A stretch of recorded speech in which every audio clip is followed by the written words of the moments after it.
So good afternoon everybody.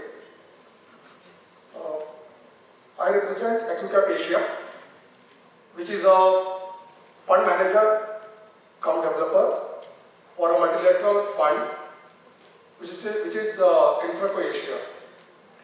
Actually, I will take you to a little background as to how this fund was created and how we came into investment. So all these donor agencies, European and Australian donor agencies, up to 2002, they were all investing for infrastructure development through government entities only. So they also realized that only government cannot do all infrastructure development. So private sector is also required to be supported for development of infrastructure. So they pooled their resources and created a trust, which is PIDGE, Private Infrastructure Development Group.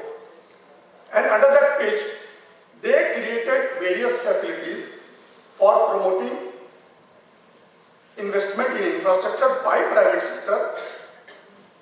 So they created various facilities such as whenever a private sector investor wishes to invest in infrastructure, so what they require? They require development capital, so there is a development capital facility. They require grant capital, there is a grant capital facility. If you require additional equity, there is additional equity facility. Sometimes you require guarantee support when you approach to local lenders for debt support. You require sometimes guarantee support. So there is a guarantee fund. So there is one more facility is that development capabilities. If you lack in development capabilities, there is a special provision which provides development capabilities to the private sector investors through developer services program. So we provide all those development capability to any private sector investor in development of infrastructure in South Asia region. So now coming back to the sector, we invest in a lot of sectors which include agriculture, infrastructure as well. So we have invested in various projects in which there are agriculture infrastructure projects also. We have already taken investment in one hydroponics project in Himachal Pradesh. This is actually a climate smart agriculture. So what is this technology? Roughly, it is a protected agriculture process which reduces the dependency on the rain. Second thing is that it provides opportunity for optimum use of fertilizer and water in the agriculture process. It is not getting influenced by the natural and climatic factors.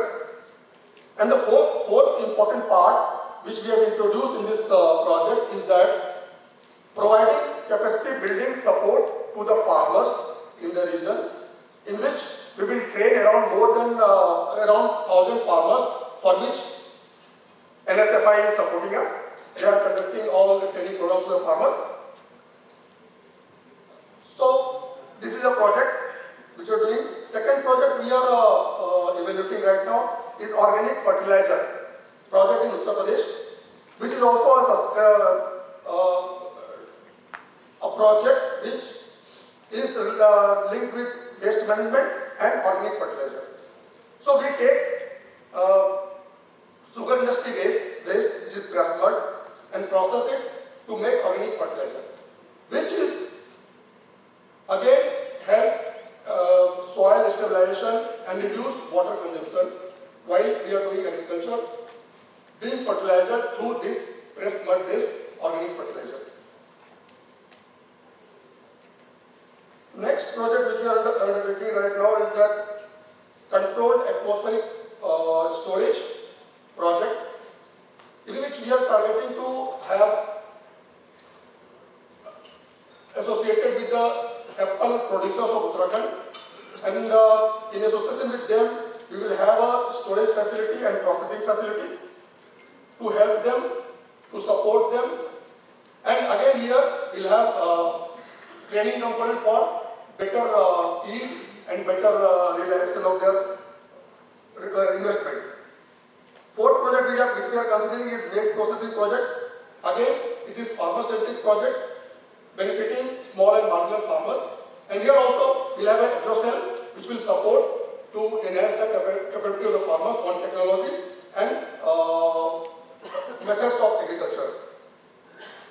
So the agile organization are associated with World Bank and IFC. In addition to financial support, we provide technology, we support technology and development capabilities in association with the farmers